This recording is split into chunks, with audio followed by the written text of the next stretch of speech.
Hello అండి. కార్తికేయ మొక్క కోసం అయితే మేమైతే ఈ ఊరు వెళ్ళామనమాట అండి. హాయ్ అండి. Welcome to our channel. నేను మీ అపర్ణ పెద్దిరెడ్డి.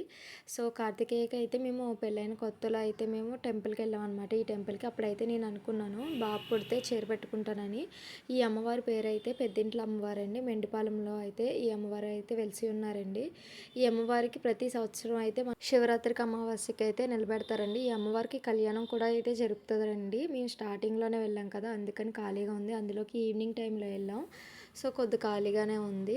ఇంకా సండే అయితే అస్సలు ఖాళీ అయితే ఉండదండి. ఇక్కడ మామూలుగా మనం వెళ్ళి ఫుడ్ అయితే ప్రిపేర్ చేసుకొని తినొచ్చనమాట. అమ్మవారికి ఏమన్నా మొక్కుంటే చెల్లించుకొని ఇక్కడే ఫుడ్ అయితే ప్రిపేర్ చేసుకొని తింటాం. ఇంతకుముందు మేము పెళ్ళైన కొత్తలో అయితే అలాగే వెళ్ళాం. ఫ్యామిలీ మెంబర్స్‌తో అయితే వెళ్ళాం.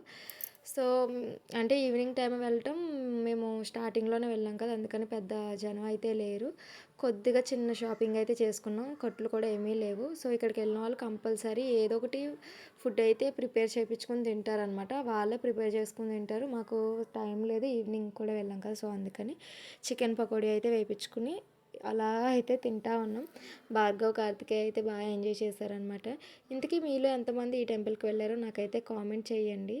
మీరైతే ప్లీజ్ వీడియోనైతే లైక్ చేయండి.